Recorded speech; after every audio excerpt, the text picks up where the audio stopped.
So on that note, I say let's go ahead and get started because we've got some good questions tonight. The first one has to do with a blowout.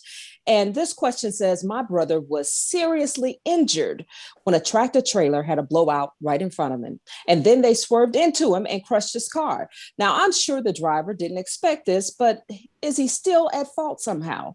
And where do I start with this? This question comes from Megan. Well, I would start with going to a lawyer and having the lawyer investigate the wreck and all the facts attendant on that wreck. Now, you asked me earlier if I had a story, and I hadn't even thought about it. But in line with that question, years ago, we had a case where a tractor trailer truck was driving down the road and the left rear tandem assembly came off the truck and rolled forward in the opposite lane and hit our client head on. The injuries were pretty serious. The backstory on that was that the tractor trailer truck, was delivering a load of beer bottles to the Miller Brewing Company down in Albany, Georgia. He had begun to have trouble with his brakes north of Macon, and he pulled into one of their locations here in Macon, and they decided that they needed to do a brake job on this truck. Well, they didn't have a torque wrench, so they could pull the final locking nut to a certain level or degree of torque. And interestingly, the vice president in charge of operations was there, and he told them they didn't need a torque wrench. They could use a chisel and a ball bearing hammer to get the nut, the locking nut, back on the tandem assembly. Well, the driver wasn't too happy about it, but he went on down the road. He got as far as Cordell, and he stopped and he called back and he said, they're still slipping. Again, the vice president in charge of operations said, put it in some kind of a lock mode and go ahead and deliver those bottles. Well, he got about halfway between Cordell and Albany, and another trucker got on the CB and called him up, and he says, hey man, I don't know if you know this, but you've got all kind of fire and smoke coming out of your left side, right behind the cab. And the truck driver says, I don't care. I was told to get these bottles to Miller or I'd lose my job. Well, it wasn't a minute or two later that whole tandem assembly came off and rolled forward and hit our car head on. Now, the question was about responsibility. Actually, it was for a blown out tire. This case involved a big company. It involved people in management, and it involved a truck driver. Well, the truck driver has a responsibility to make sure the truck is in a safe condition before he takes it out, right? Certainly under the doctrine of what we call respondeat superior, the company has a problem because the driver is an agent of the company. And in this case, I would think the vice president in charge of operations ought to bear some personal responsibility. Well, I'll end the story with this. We went to trial in Fulton County, and we tried the case for 3 or 4 days. The jury went out, and what was a seemingly pretty clear situation, they stayed out for an inordinately long time.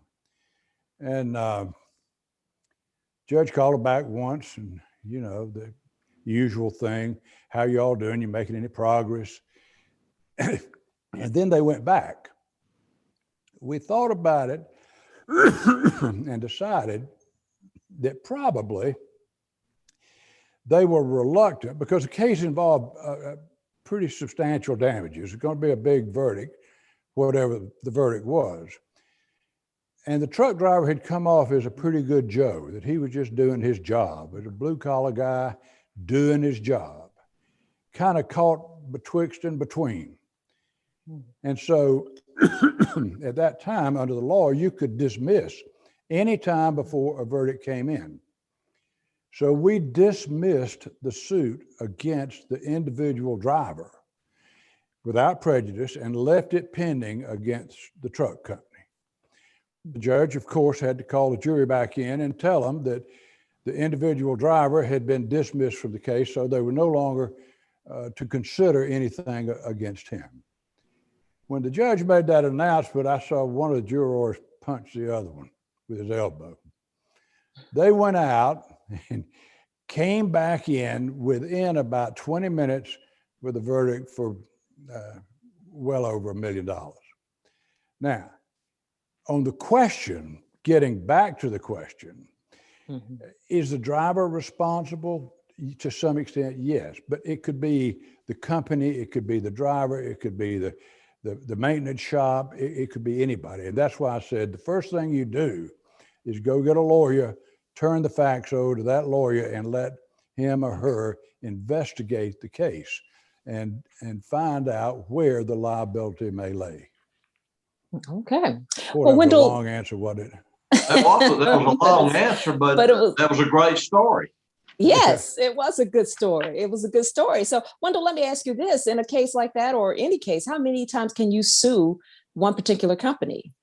Well, you can sue a particular company any number of times, but not for the same action, not for the same claim. But what Carl was referring to is there is a dismissal available to a plaintiff where you can dismiss a party or the whole case and refile it within 6 months, and it renews the case. And that's what they did in this case. But, one thing that was not mentioned, a driver does have, Carl did mention, has a duty to inspect the tire. And the question that we had, did the driver do an inspection and was the tire in good shape, or was it low on treads, or was it a recap? And also, what maintenance did the trucking company have in place? But, and Carl can give you a number of stories on bad tires. Those are cases of their own. I mean, it could be that this was a appearance-wise a good tire.